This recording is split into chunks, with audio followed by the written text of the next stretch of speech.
의정부 안디옥교회에서 사역하시는 김종일 선교사님의 발제입니다. 제목: 난민에 대한 성경적 이해와 한국교회의 난민 선교. 김종일 선교사님 나오실 때 박수로 환영하겠습니다. 경기도 의정부시 신곡동에 위치한 한 교회.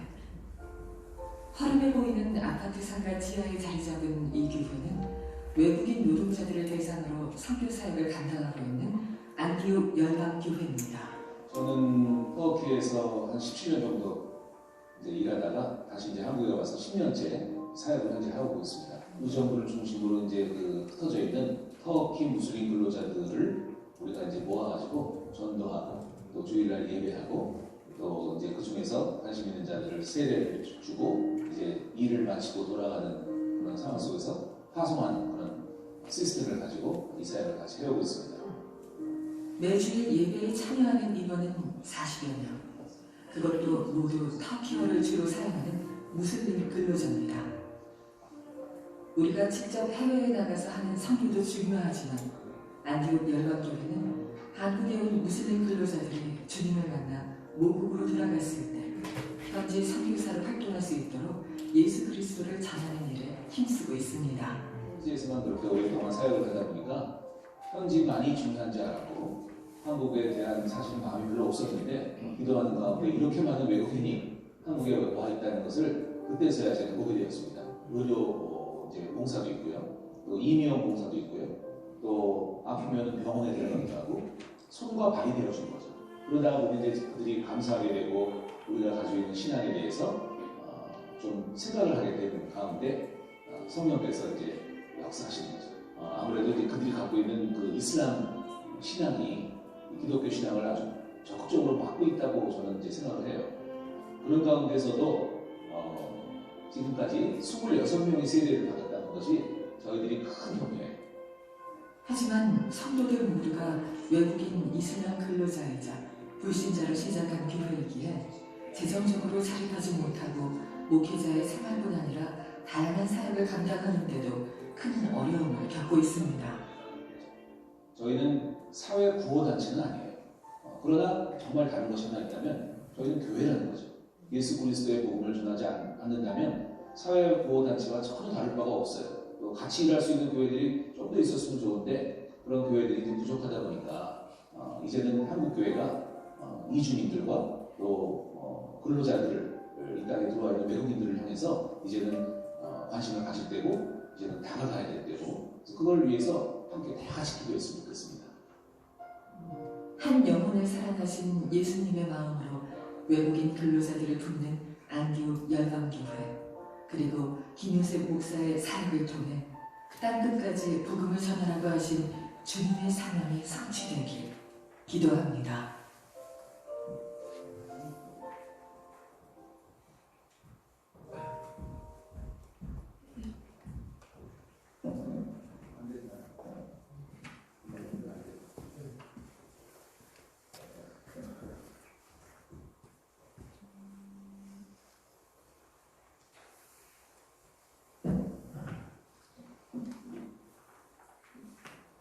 안녕하세요.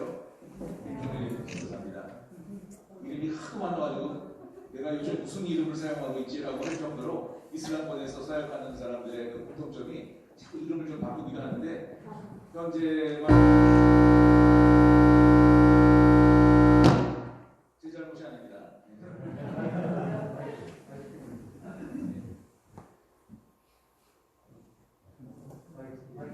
마이크가 울린 거예요? 위로. 아까 내리라고. 따라서.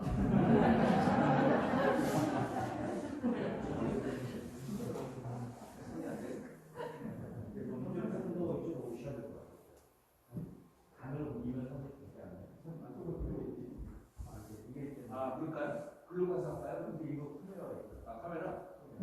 이슬람을 좀 보완을 시켜줘야지 않나요?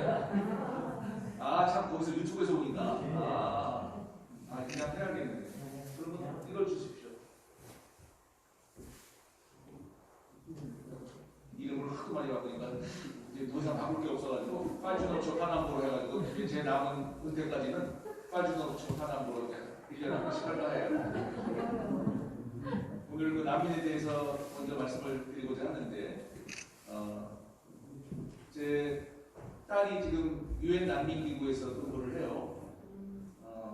원래 하는 얘기입니다. 이게 다 있는 얘기예요. 유엔 난민기구에서 근무를 하는데, 딸이 이제 벌써 한 8년째 중동에서 뭐 아프가니스탄도 있었고 파키스탄도 있었고 이라크에도 있었고 이제 이렇게 돌아다니고 있는데, 한국에서 인턴 교육을 하고 있을 때였어요.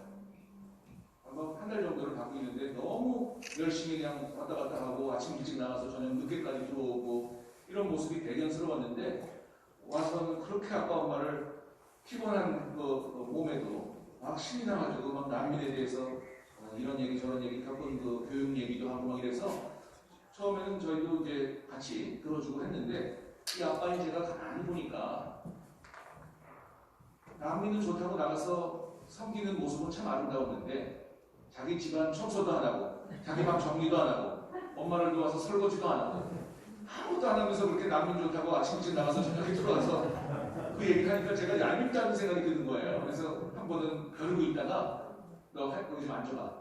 그날도 왜 그러냐고 그러면서 막 신나게 난민 얘기를 하려고 하는 즈음에 스톱!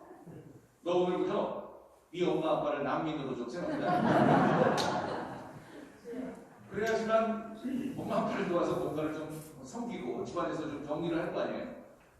그러니까 안 된대요. 아주 단호하게 얘기하더라고. 그래서 왜 안 되냐고 그랬더니, 난민은 지금 이렇게 가족들이 오손도손 둘러앉아가지고 대화할 수 있는 사람들이 아니래요. 아침에 일어나면 허우하고 굿모닝 하는 그런 분위기가 아니래요. 식탁에 앉아가지고 이렇게 오손도손 식사를 하면서 즐겁게 스토리를 서로 나누고 에피소드를 나누는 분위기가 아니라는 거죠. 오직 자기 목숨을 살리기 위해서 자기 나라를 피해서 다른 나라로 원치 않게 온 사람들로서 아무것도 없는 사람이다. 근데 어떻게 엄마 아빠가 난민이 될 수 있냐고. 절대 안 된다고. 그래서 제가 저는 난민이 될 수 없다는 것을 알았지만, 한 가지 난민을 위해서 섬길 수 있다는 생각은 했습니다. 예. 지금 세계적으로 아시다시피 전 세계적으로 지금 매일같이 4만여 명의 난민이 발생하고 있다는 것을 얼마나 알고 계십니까? 대부분 전쟁이 주 원인인데, 지금도 매일같이 난민이 발생하는 가운데 유엔은 7천만 명이 현재 전 세계를 떠돌고 있다고 얘기를 하고 있습니다. 그들 중에서 시리아, 아프가니스탄, 소말리아 사람들이 있다고 얘기했죠. 그래서 지금 최대의 이슈는 누가 뭐래도 교회든 교회가 아니든 간에 난민이 우리 모두의 지금 관심사가 되어버렸습니다.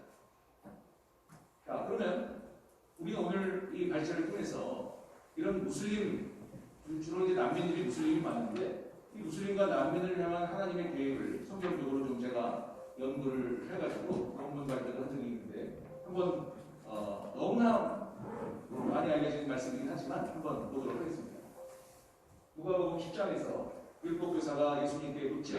어떻게 하면 영생을 얻겠냐고 했더니, 예수님이 그 율법교사의 흑심을 이미 아셨기 때문에 이제 대답을 하시는 게 아니라 반문을 하시죠. 반문을 하시죠.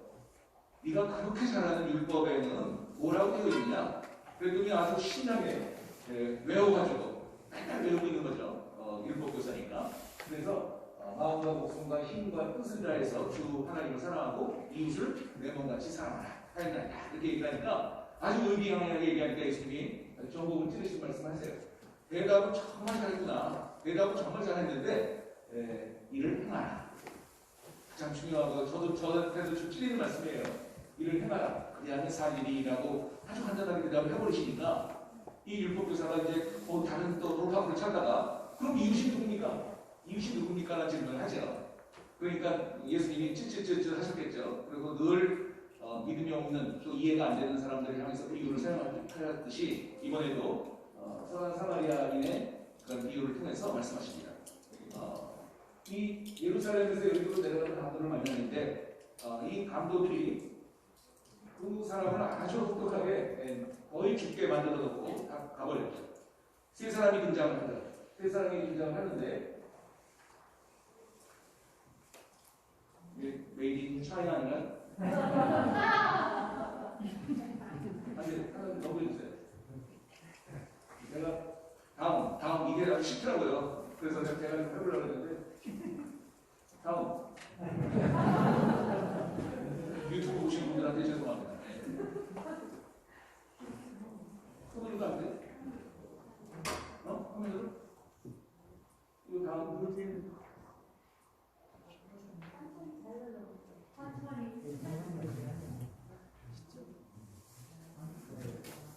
예, 세 명이 등장을 하지요. 아시다시피 첫 번째 제사장. 얼마나 율법에 대해서 잘 아는 분이겠어요.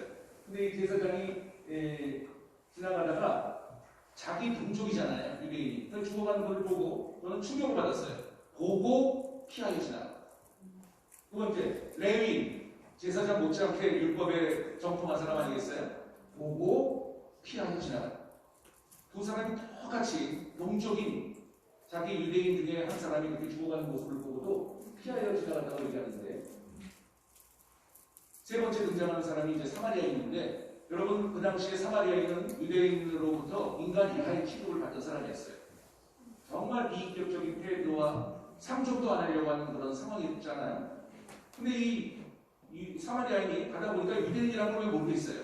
그런데도 자기를 그렇게 비인간적으로 대하고 상종도 안 하려고 하는 그 상처 속에 살아가는 이 사마리아인이 자기를 그렇게 대했던 사람 중에 한 사람인 유대인이 죽어가는 모습을 보고 그가 느꼈던 감정이 33절에 불쌍히 여겼다고 있는데, 제가 이 성경을 통해서 이게 왜 이렇게 됐나요?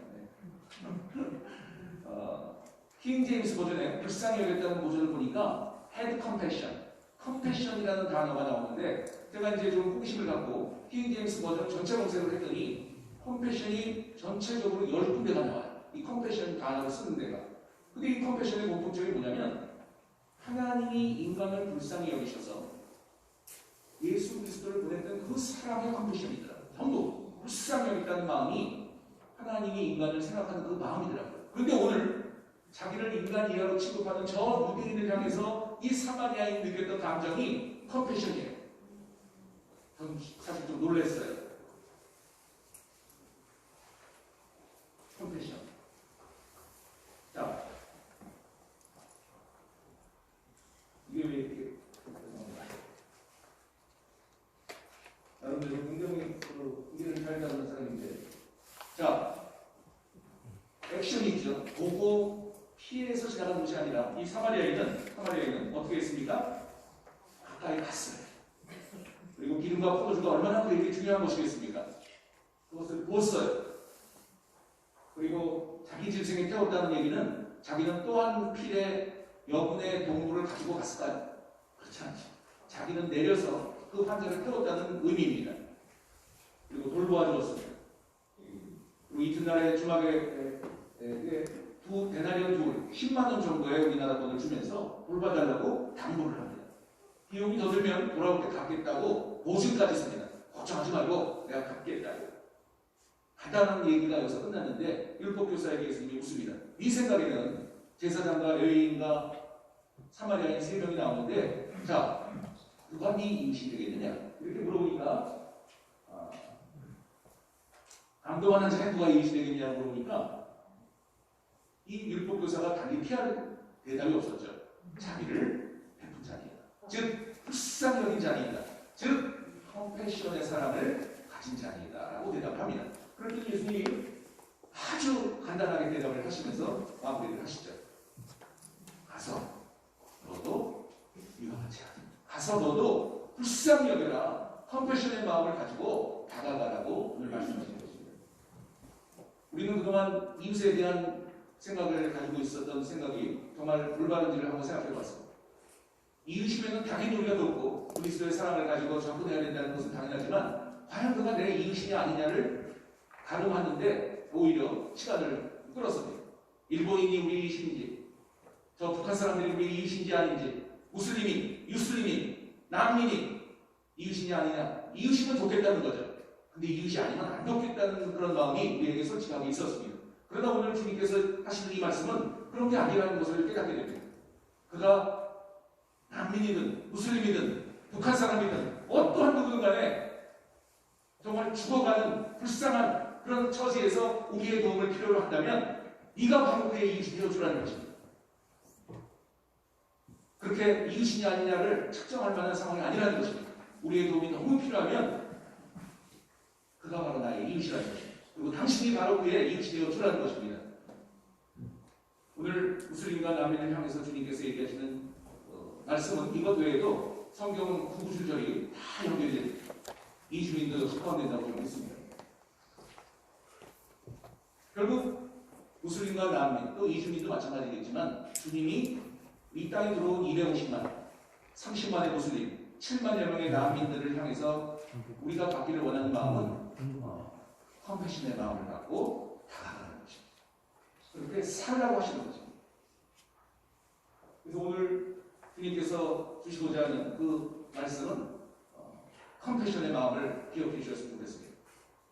저희 의정부 북부에 있는 이 안경열방교회는 제가 17년 정도 이제 현지에 있다가 들어와서 이렇게 많은 외국인이 있는데 제가 뭐 터키어 외에는 다른 데 뭐 할 게 있겠어요. 그러다 보니까 터키를 중심으로 동두천과 포천과 의정부, 양주, 송리 이 지역에 살아가는 그 근로자들을 터키 근로자들을 불러가지고 시작을 했습니다. 현재 가만히 외국인들의 분류를 보니까 이 7, 6가지 외에는 거의 없더라고요. 여러분 참고를 해주시기 바라고. 참고적으로 여러분 무슬림이 왜 그렇게 힘들다고 기독교인이 되게 힘든지 이유를 제가 분석을 좀 했는데 이 8가지 이유라고 저는 생각을 하는데 특히 저는 4번을 한번 좀 보셨으면 좋겠어요. 개종에 대한 개종이라는 자체가 과연 무슬림들에게는 어떠한 의미인가를 생각했더니 미국의 사회학자였던 린턴이라고 하시는 분이 이제 고인이 되셨습니다만 우리 이미 어렸을 때 1차 집단과 2차 집단이라는 사회적 분류를 이미 만들어낸 분이더라고요. 근데 1차 집단과 2차 집단을 나누는 데 있어서 그 기준이 뭐냐면 의지예요, 의지. 내 의지로 바꿀 수 있는 것은 전부 2차고 의지와는 관계없이 저절로 맺혀지는 것은 1차입니다. 이 린턴 교수의 분류에 의하면. 그래서 의지와 관계없이 저절로 맺어지는 그 집단, 1차 집단은 뭐가 있을까요? 황인종, 민족, 바꿀 수 없어요. 저는 광산 김씨예요. 어릴 때부터 너 어디 있느냐고 물어볼 때마다 광산에서 탄광에서 있는 줄 알고 저는 얘기를 못했어요. 창피해서. 근데 뭐 전라도 좀 방주라고 그러더라고요. 그때부터 막 자신있게 얘기하는데 아무튼 광산 김씨 바꾸고 싶었어요. 김해 김씨로. 근데 안 되더라고요. 그게. 문중 어른들한테 죄송하지만 못 바꿔요. 근데 2차로 의지를 통해서 얼마든지 바꿀 수 있는 것들이 있어요. 뭐가 있어요? 지역, 동네, 학교, 심지어 요즘 국적까지 바꿔요. 다 바꿀 수 있어요. 정말 중요한 질문이 하나 있습니다. 여러분들에게. 종교, 신앙, 1차입니까? 2차입니까? 말씀해 보십시오. 우리 대한민국 사람들은 전부 2차라고 얘기해요.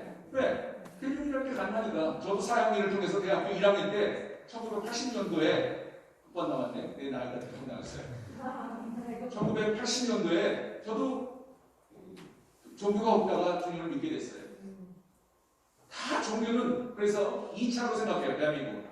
그러나 우리가 생각하는 저 주로 난민들과 무슬림 전부는 죽어도 무슬림이고 태어나서도 무슬림이고 살아서도 무슬림이고 바꿀 수가 없는 그러니까 얼마든지 바꿀 수 있다고 생각하는 우리 선교사들이 절대로 바꿀 수 없다고 생각하는 지금 무슬림과 난민을 향해서 가고 있는 거예요. 이게 가능하겠어요?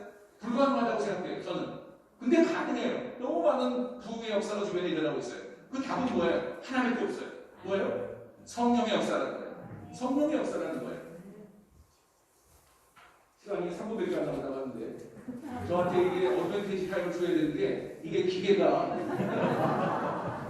5분을 줘야 돼. 이거 많이 지금 또 메이드 인 차이나네.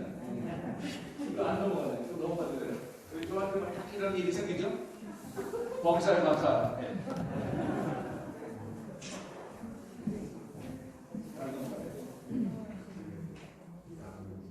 마무리를 하라고 했는데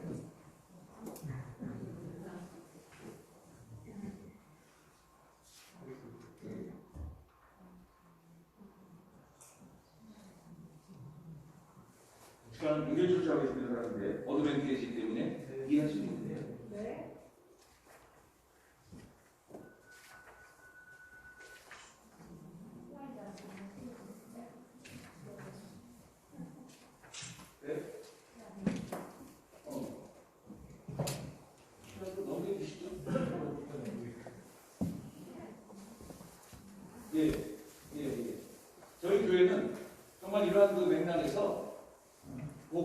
전하는 것이 물론 중요하지만 처음부터 복음을 전하지를 못하겠더라고요. 개종이란 자체가 이들의 사전에 없는 사람들을 대상하다 보니까. 그래서 아까도 동영상을 보셨지만 전통적으로 손과 발이 되어주는 역할들을 꾸준하게 해봤습니다. 그랬더니 저를 신뢰하게 되더라고요. 처음엔 경계예요. 교회니까 얘네들이 나를 기독교인으로 만들려고 하는 거 아니냐라는 경계를 왜 안 하겠어요. 근데 그거를 저희가 철저하게 이 손과 발이 되어주면서 그들의 애로사항들을 다 들어주다 보니까 경계에서 긴장해서 안심과 신뢰로 바뀌더라고요. 그 다음부터는 내가 무슨 얘기를 해도 저를 믿더라고요. 그러니까 저렇게 내가 믿는 저가 얘기하는 저 예수 그리스도라고 생각을 하게 되더라고요. 그 다양한 그런 활동들이 다른 교회들처럼 저희들도 있었습니다. 저는 마지막으로 오늘 한국 교회를 향해서 그리고 여기 같이 참석하신 동료 선교사, 선후배 선교사님들을 위해서 제언을 한번 드리고 싶은데 첫 번째는 정말 한국 교회가 이제는 정말 보수다, 진보자를 떠나서 주님의 말씀이 여기 있지 않습니까? 가서 너도 컴패션의 마음을 가지고 하라는 거예요. 두 번째로 예수 그리스도의 복음을 전하지 않는 교회는 교회가 아니에요. 그러므로 어떠한 사역도 다 인정이 되지만 그리스도의 복음을 뺀 구제 사역은 피해야 된다. 교회가 이 일을 명심해야 된다. 세 번째는 지금 많은 무슬림들이 이 땅에 들어온 것에 대해서 난민이 이 땅에 들어온 것에 대해서 많은 분들의 염려가 뭐냐면 공통적인 염려가 뭐냐면 저 유럽을 보라. 무슬림들이 저렇게 들어가서 난민들이 저렇게 들어가서 개토를 만들고 유럽 사회가 완전히 망가졌다고 얘기를 합니다. 그러나 그래서 한국에도 절대로 그 사람이 들어오면 또 다른 개토가 생기고 또 다른 제2의 유럽이 되기 때문에 철저하게 막아야 된다고 얘기하시는 분들께 저는 드리고 싶어요. 그 개토는 그들의 잘못이에요. 난민과 무슬림들의 잘못이 아니에요. 유럽 사람들이 그들을 무시하고 그들을 멀리하고 왕따시키고 가까이 가지 않고 다른 지역으로 이사를 가버렸어요. 그러니 그들도 살아가야 되니까 그들 나름대로의 개토를 만들 수밖에 없었다. 이것이 한국에 또다시 재현되지 않기 위해서 어떻게 해야 됩니까? 우리가 그 안으로 들어가야 돼요. 그리고 그들의 손과 발이 되어져서 그들을 이웃으로 받아주고 그들을 품어주고 그들의 필요한 사항들을 우리가 같이 들어준다면 더 이상 유럽의 개토는 우리 한국에 없을 것이다. 네 번째는 발제인데 아멘이 나오는